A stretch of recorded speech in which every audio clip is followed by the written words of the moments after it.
घने जंगल के कोने में एक विशाल ऊंचा बर्फ से बना पहाड़ खड़ा होता है। उसी पहाड़ वाले जंगल में पास के एक बड़े बरगद के पेड़ के नीचे कई कंगारू खुशी से रह रहे होते हैं। अचानक जंगल में एक बार गर्मी इतनी बढ़ जाती कि सारा जंगल पूरी तरह सूख जाता है और बर्फ से बना पहाड़ भी तेज गर्मी की वजह से पिघलने लगता है। तभी अचानक उस पिघलते पहाड़ के नीचे दबा हुआ एक खतरनाक दानव अजगर बाहर निकल आता है और सभी कंगारुओं को देखकर उनकी ओर तेजी से दौड़ता हुआ हमला करने के लिए जाता है। तभी कंगारू उस अजगर को देखकर हैरान हो जाते और डर के मारे कांपते और जोर जोर से चिल्लाने लग जाते हैं। सभी कंगारू डर से बेहोश होकर एक एक करके जमीन पर गिरने लगते और बेहोश हो जाते हैं। कुछ देर में अजगर दौड़ता हुआ बेहोश पड़े कंगारुओं के पास उनको खाने के लिए वहां पहुंच जाता है। तभी पास ही फल खा रहा एक गोरिल्ला कंगारुओं की जान खतरे में देख लेता और तुरंत गोरिल्ला लकड़ियों का एक मोटा गट्ठर बना लेता है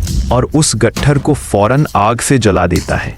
गोरिल्ला उस जलती हुई आग में कुछ जड़ी बूटी डालने लगता है। कुछ देर बाद देखते ही देखते उस आग से काफी सारा जड़ी बूटियों का धुआं निकलने लग जाता है और उन जड़ी बूटियों के उठते धुएं से गोरिल्ला एक विशाल ताकतवर मॉन्स्टर रूप ले लेता है। गोरिल्ला तुरंत तेजी से दौड़ता हुआ उस अजगर की ओर जाता और दोनों में खतरनाक लड़ाई शुरू हो जाती है। अजगर फौरन तेजी से गोरिल्ला पर पलटवार करता है। खतरनाक अजगर गोरिल्ला से लिपट जाता है और उसको घायल कर देता है और गोरिल्ला जमीन पर गिरकर अपनी आखिरी सांसें लेने लग जाता है कि तभी एक छोटा सा कंगारू यह देखकर तेजी से दौड़ता हुआ आता और एक ऊंचे पेड़ से बहुत ही बड़े जहरीली मधुमक्खियों के छत्ते को चुपके से तोड़ने लग जाता है। छत्ते को सीधा उस अजगर के मुंह के पास लाकर रख देता है। हजारों जहरीली मधुमक्खियां अजगर पर टूट पड़ती और काट काट कर उसे घायल कर देती हैं। उनके काटने से अजगर दर्द से चिल्लाता हुआ फौरन वहां से भाग जाता है